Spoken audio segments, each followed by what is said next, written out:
사무엘상 9장 19절부터 24절의 말씀을 가지고 하나님께서 원하시는 성도의 교제라는 제목으로 하나님의 말씀을 같이 묵상하도록 합니다. 안톤 체홉이라는 사람의 단편 소설 가운데 비탄이라는 글이 있습니다. 이 글의 주인공을 보게 되면은 굉장히 가난한 마부인 이오나라는 사람이 나오는데, 이 이오나의 아들이 어느 날 갑자기 사망하게 되었습니다. 너무너무 마음이 아프고 슬퍼가지고 마차를 타고 운행을 할 때마다 손님에게 이야기를 합니다. 제 아들이 죽었어요. 하소연을 했습니다.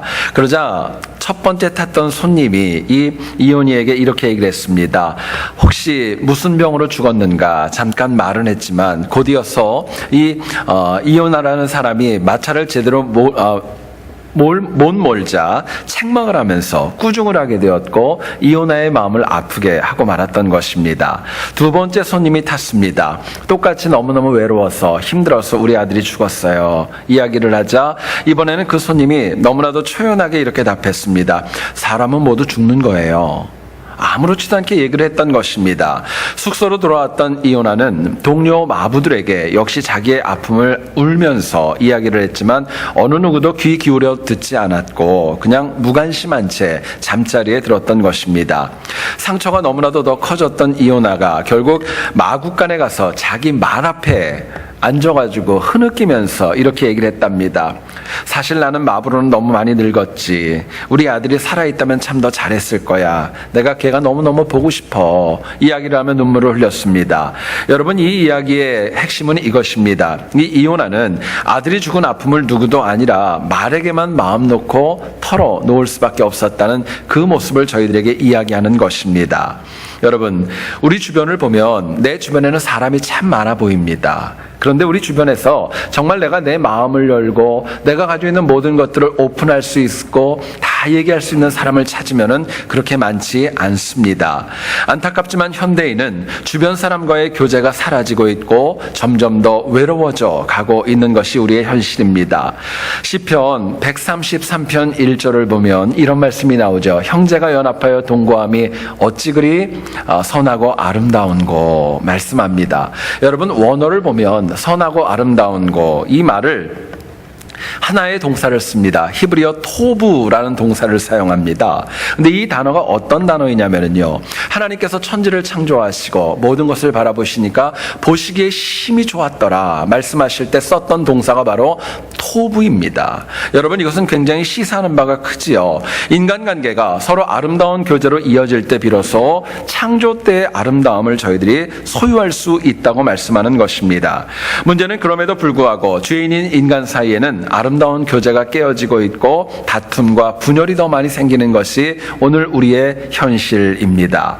같이 읽은 본문의 내용을 보면 사울과 사무엘이 만나게 됩니다. 그리고 서로 오래전에 만난 사람처럼 깊은 교제가 이루어집니다. 오늘 본문이 종결되어지고 이어지는 내용을 보게 되면 사무엘은 사울에게 기름을 부어서 그 영혼을 왕으로 세우는 장면이 기록되어져 있습니다. 어느 날 갑자기 이렇게 된 거 아닙니다. 사실은 기간은 길지 않았었지만 사무엘과 사울 사이에는 우리가 알 수 없는 깊은 영적인 교제가 있었다는 것을 성경은 저희들에게 말씀합니다.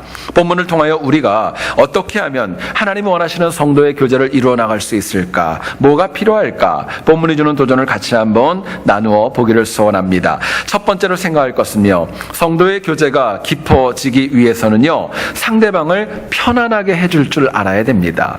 여러분, 내가 만나는 사람을 편안하게 해줄 때에 비로소 성도의 교제가 더 깊어질 수 있는 것입니다.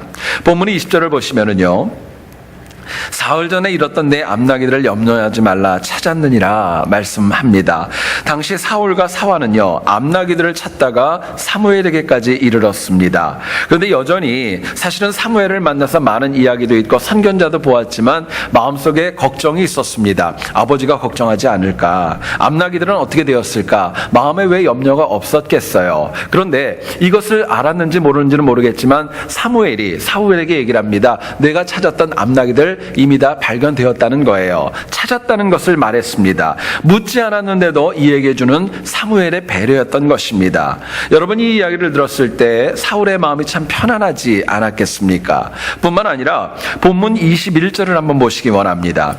나는 이스라엘 지파의 가장 작은 지파 베냐민 사람이 아니니까 또 나의 가족은 베냐민 지파 모든 가족 중에 가장 미약하지 아니하니까 당신이 어찌하여 내게 이같이 말씀하시니까 이야기합니다. 사울은요 사무엘 앞에 섰을 때 자신의 가정뿐만이 아니라 자신의 모습을 최대한으로 낮춥니다. 겸손하게 표현합니다. 여러분 오늘 본문을 가만히 보면 실제로 이처럼 사울과 사무엘의 첫 만남 가운데는 서로를 편안하게 해주고자 하는 마음과 모습이 깊게 내재되어져 있었던 것입니다. 여러분 인간의 교제가 특별히 가까운 사람과의 교제가 깨지는 이유가 있습니다. 나도 모르게 상대방을 불편하게 하기 때문에 그렇습니다. 나는 나름대로 편안하게 했는데 그것이 상대방에는 불편하게 받아들여질 수 있다는 것입니다. 때로는 이것이 의도적일 때도 있고 자기도 모르게 될 때도 있는 것입니다. 좀 오래됐어요. 제가 저희 교회에 부임하고 나서 결석한 가정에 전화로 신방을 했습니다. 그러자 그 가정의 어린아이가 전화를 받았습니다. 그래서 제가 얘기를 했어요. 교회 목사님인데 지금 아빠 집에 있냐고 물어봤습니다. 아이가 있다고 답변을 했어요. 그래서 제가 또 물었습니다. 그러냐? 지금 뭐 하시냐? 혹시 바꿔줄 수 있느냐? 물어봤습니다. 그러자 아이가 아무렇지도 않게 저에게 전화를 통해 이렇게 얘기를 했습니다. 지금 우리 아빠가 소파에서 자빠져 있어요. 지금 우리 아빠가 소파에서 자빠져 있어요 하고 얘기를 하더라고요. 제가 그 얘기를 듣고 한참 웃었습니다. 이유가 있습니다. 집에서 그 얘기 얼마나 많이 썼을까요? 근데 여러분 그 아이가 저를 불편하게 하려고 그랬을까요? 사실은 그런 거 아닙니다. 만약에 누군가가 정말 의도적으로 그렇게 좋지 않은 말을 썼으면 제가 기분이 나빴을 거예요. 그러나 의도적이지 않은 말이었기 때문에 불편하지 않게 받아들였던 것입니다. 문제는 의도적으로 상대방을 불편하게 하는 경우에는 우리의 성도의 교제는 깨질 수 있다는 것입니다. 자, 그렇다면 하나님의 백성이 서로에게 편안함을 주려면 과연 어떻게 해야 될까요? 편안함을 주기 위해서 뭐가 필요할까 묻게 됩니다. 본문은 저희들에게 이렇게 얘기를 합니다. 겸손하라고. 우리가 겸손할 때 비로소 상대방을 편안하게 할 수 있다 이야기합니다. 여러분 사울은 사무엘의 환대에 관하여서 그렇게 얘기를 합니다. 자신이 속한 베냐민 지파 연약하다는 거예요. 베냐민 지파 가운데도 자기의 가정은 너무나도 작고 부족하다고 고백을 하게 됩니다. 근데 여러분 사실은 그렇습니까? 저희들이 이미 묵상을 했지만 이 베냐민 지파의 사울의 아버지였던 기스를 얘기를 할 때 성경은 그렇게 얘기를 합니다. 베냐민 지파 가운데 유력한 사람이었다라고 이야기를 합니다. 히브리 원어를 보면 유력하다, 하일이라고 하는 동사는 어떤 뜻이냐면은 부유하다, 권력이 있다, 영향력이 있다라는 뜻을 가지고 있습니다. 결국 사울 가정은요 작지 않았습니다. 연약하지 않았어요. 그런데 겸손하게 자신을 낮추며 사무엘에게 고백했던 것입니다. 여러분 만약에 오늘 본문 가운데 사울과 사무엘이 만나서 서로 만약에 기싸움을 했다면 어땠을까요? 한번 상상을 해보세요. 만약에 사무엘이 자기가 너무너무 유명한 선견자이기 때문에 사울을 보면서 좀 하대하고 외면하는 모습이 있었다면 어떻게 되었을까요? 역으로 사울이 자신의 집안이 유력하고 능력이 있다고 선견자라고 사무엘을 갖다 만약에 우습게 알았다면 어떻게 되었을까요? 결국 서로가 서로에게 겸손으로 대했기 때문에 두 사람의 교제는 아름답게 교제로 시작될 수 있었던 것입니다. 여러분 성경을 보시면은요 이삭의 두 아들이었던 야곱과 에서는 친형제였습니다. 쌍둥이였죠. 근데 성경을 보세요. 서로 참 친하지 않았습니다. 가깝지 않았어요. 똑같은 환경, 똑같은 부모님, 많은 시간을 함께 하였고 함께 먹으며 성장했을 겁니다. 왜 이렇게 근데 가깝지 않았을까요? 가장 큰 이유가 있다면요 서로가 서로를 대할 때 자기의 이익이 먼저였던 것입니다. 여러분 만약에요 이삭이 에서에게 내가 너한테 복을 주고 너한테 축복권을 줄 거야 이야기했을 때 밖에서 리브가하고 그 다음에 야곱이 듣지 않았습니까? 만약에 그때 에서가 아버지 저에게 주는 복도 있지만 우리 동생에게도 좀 주세요. 만약에 그 이야기를 했다면요 야곱이 그렇게 치졸하게 형을 속이지 않았을 겁니다. 야곱도 마찬가지입니다. 정말 형을 생각하는 마음이 있었다면 팥죽 한 그릇도 주지 못하는 그런 정말 강팍한 마음은 가지지 않았을 거예요. 결국 둘은 서로에게 겸손하지 않았습니다. 배려하지 않았던 거예요. 그렇기 때문에 비록 20년이라는 긴 시간을 서로 형제가 떨어져 있었음에도 불구하고 아무런 불편함도 없었고 그리워하는 것 한 번도 성경에 나오지 않는 것입니다. 그런데요, 다윗과 요나단을 여러분 한번 생각해 보시기 원합니다. 서로 남남이었지만은요, 형제보다 더 친밀했습니다. 다윗이 고백합니다. 여자가 나를 사랑하는 것보다 요나단이 나를 사랑하는 게 더 컸다는 거예요. 그렇게까지 고백을 합니다. 이유가 있어요. 실제로 여러분 다윗보다요 요나단의 나이를 많은 주석학자들은 얘기를 합니다. 요나단이 많게는 25살이 많았을 수도 있고 20세가 많았을 수도 있다는 겁니다. 여러분 세대 차이가 적지 않았을 거예요. 그런데 둘은 또 차이도 있었어요. 한 명은 차기 대권주자입니다. 하나는 왕권을 노리는 사람이에요. 한 명은 왕자입니다. 한 명은 목동입니다. 그럼에도 불구하고 둘의 관계는 나쁘지 않았던 거예요. 이유가 있습니다. 둘의 아름다운 교제의 그 바탕에는 서로가 서로를 향해 겸손했습니다. 배려가 있었어요. 먼저 생각하는 그런 마음이 있었기에 나이 차이도 있고 신분의 차이도 있었지만 하나가 될 수 있었던 것입니다. 여러분 사람은요 누구도 예외 없이 나를 향하여 겸손하고 낮아지는 영혼을 좋아합니다. 겸손한 영혼 좋아합니다. 여러분 겸손은 딴 거 아닙니다. 나보다 상대방을 먼저 생각하는 거예요. 죄인인 죄성이 아니라 하나님의 마음을 품고 나아가는 것, 그게 겸손입니다. 겸손은 내가 인간적으로 노력한다고 해서 행할 수 있는 거 아닙니다. 하나님의 은혜가 임해야 내가 진짜 겸손할 수 있고 누군가의 마음을 얻을 수 있는 것입니다. 문제는 모두가 다 겸손을 좋아하지만 실상은 사실은 내가 겸손하기가 가장 어렵고 어려운 것이 오늘의 현실입니다. 여러분 현대를 얘기를 할 때 많은 분들이 그렇게 얘기합니다. 자기 PR 시대라고 얘기를 합니다. 자기를 나타내야 돼요. 그렇기 때문에 겸손을 미덕이 아니라 이제는 무능력으로 치부하는 시대가 되고 말았습니다.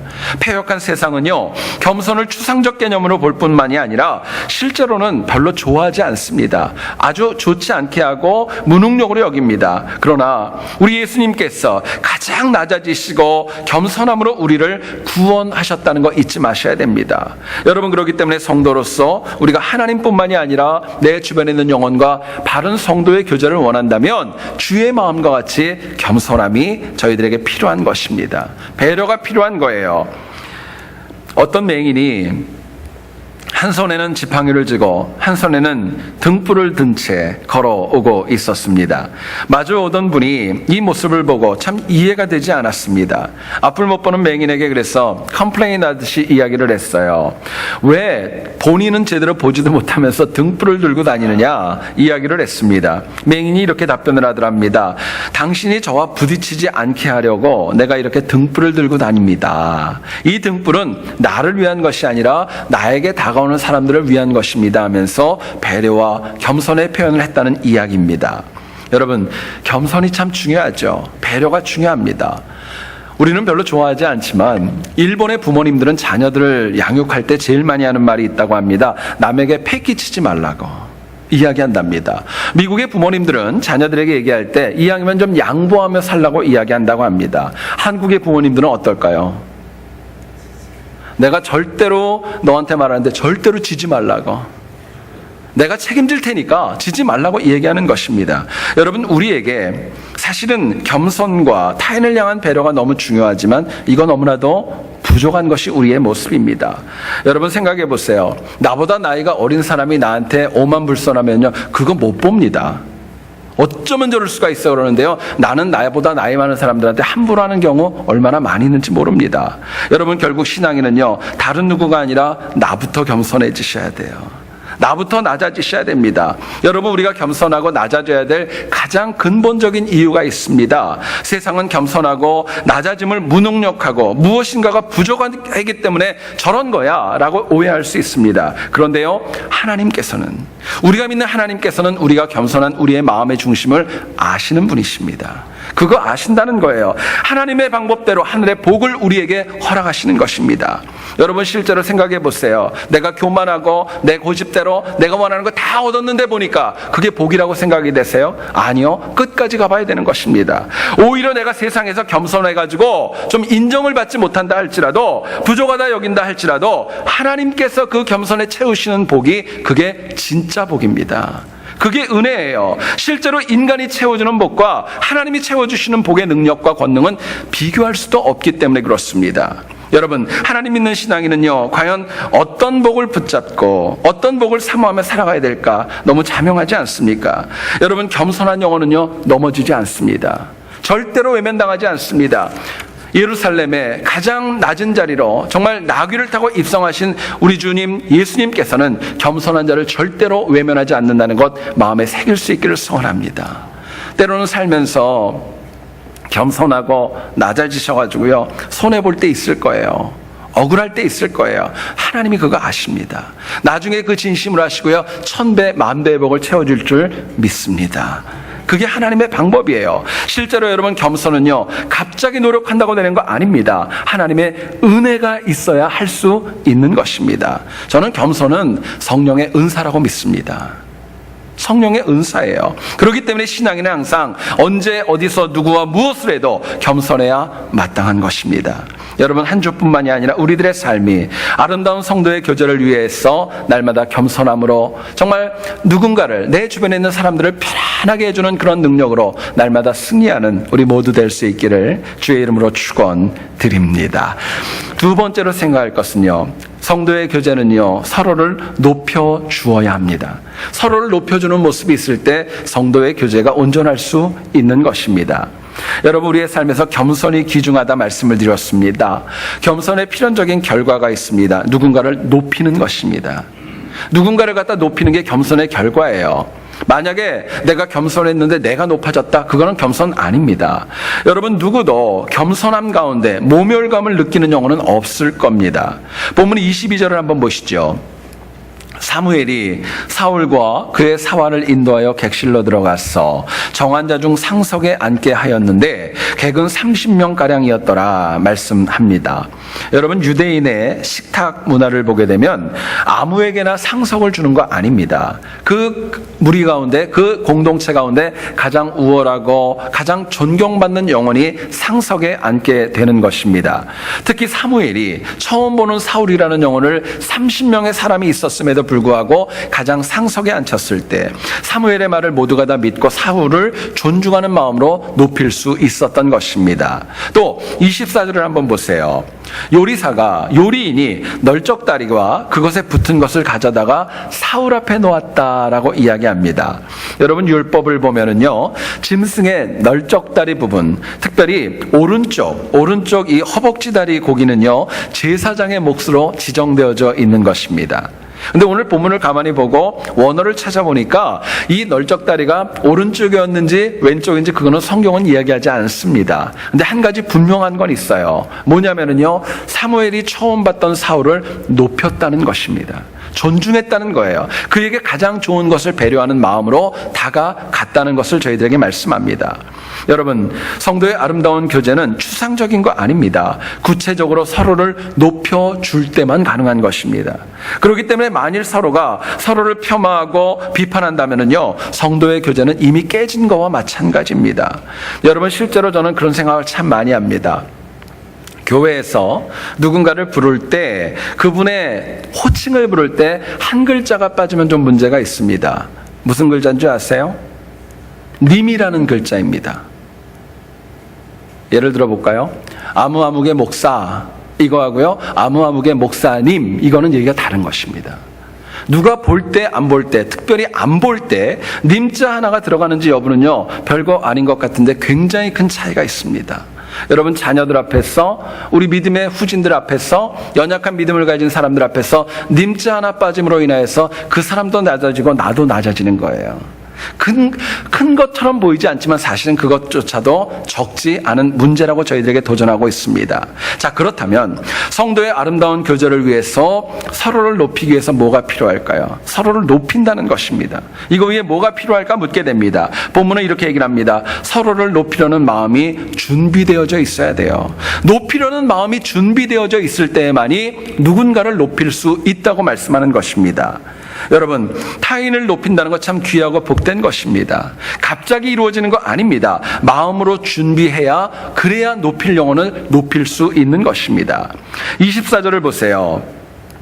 이는 두었던 것이니 내 앞에 두고 놓고 먹으라. 내가 백성을 청할 때부터 너를 위하여 이것을 두고 이때를 기다리게 하였느니라. 사무엘이 이야기합니다. 여러분, 사무엘은요, 백성들을 청할 때부터 사울이 올 것을 미리 알고 사울에게 뭐를 대접할지를 미리 준비했던 것입니다.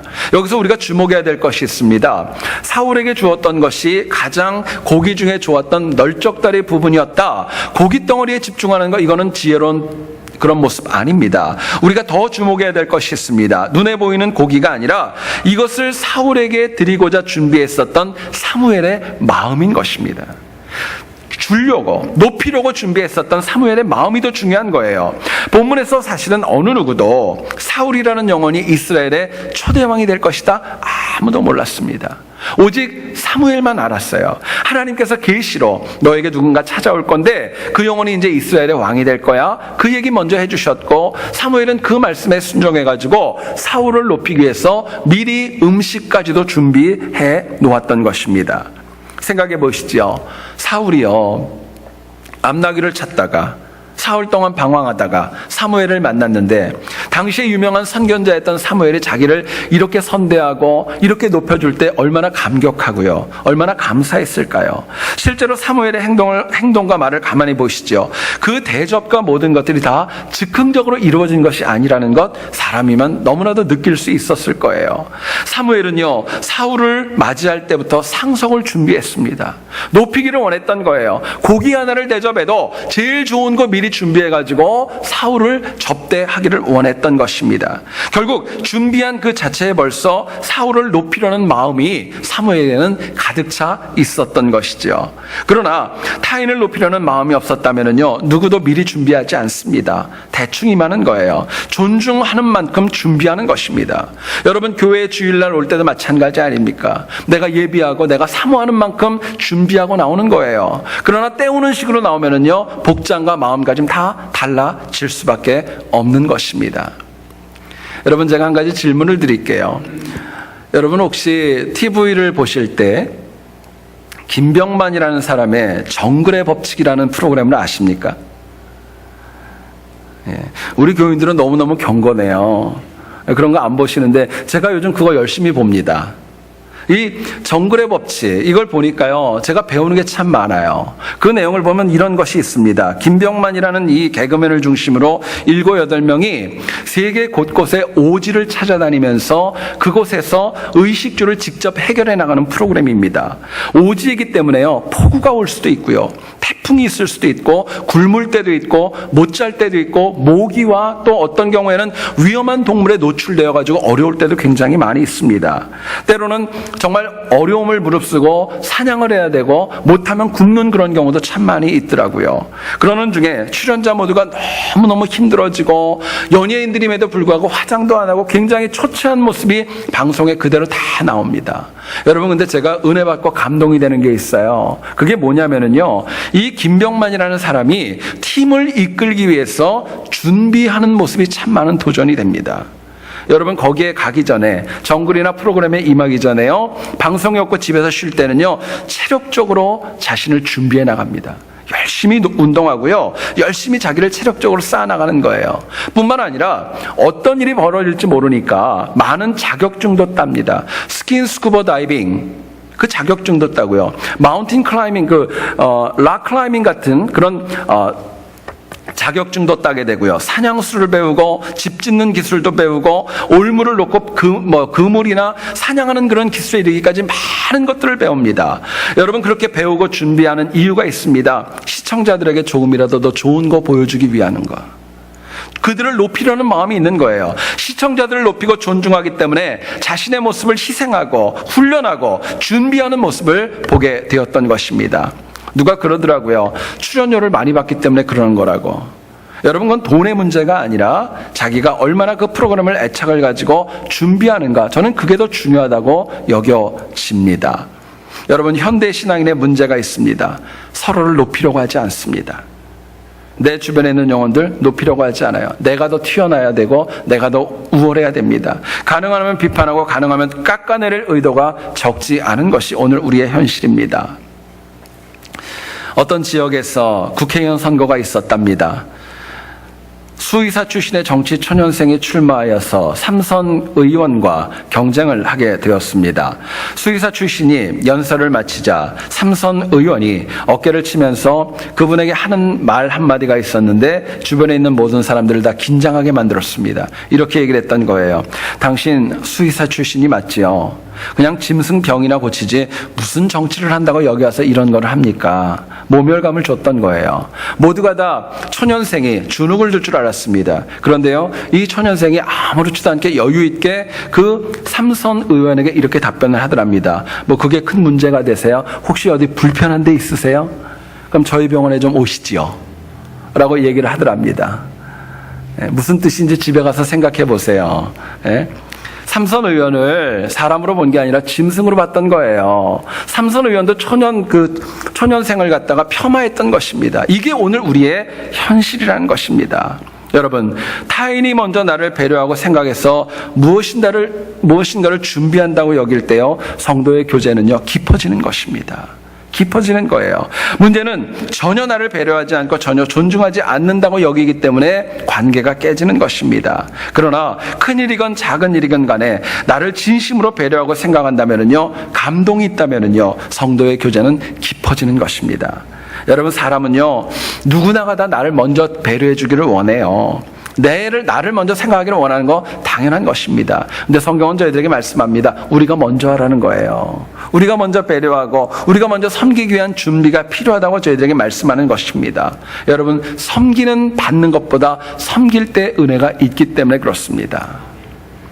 제가 새벽 기도회 때 한번 말씀을 드렸던 예화입니다. 어떤 할머니가 굉장히 남루한 행색을 한 채 보따리 하나를 들고 거리를 이곳저곳 왔다 갔다 하면서 헤매고 있었어요.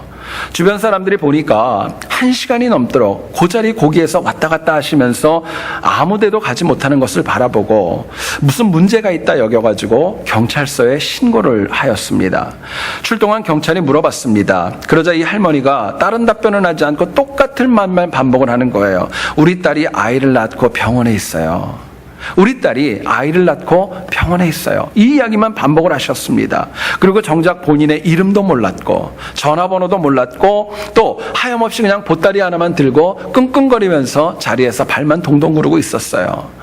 이 경찰이 가만히 보니까 행색을 보니까 멀리서 온 분 같지는 않고 가까이에서 사는 분으로 여겨져가지고 주변 사람들에게 물어봤습니다. 다행히도 그 할머니가 가까이 산다는 거 발견하게 되었고 그 할머니의 딸이 아이를 낳았다는 것도 알게 되었고 또 한 가지 안타까운 것은 그 할머니가 치매 환자라는 것을 발견하게 되었던 것입니다.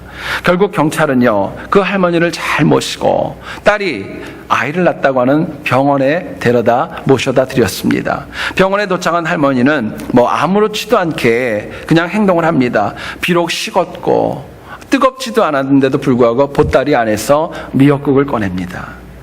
그리고 나물 반찬을 꺼냅니다. 그리고 조금은 온기가 있는 하얀 쌀밥을 꺼내놓으면서 딸에게 얘기하는 거예요. 어서 먹으라고 얘기를 했습니다.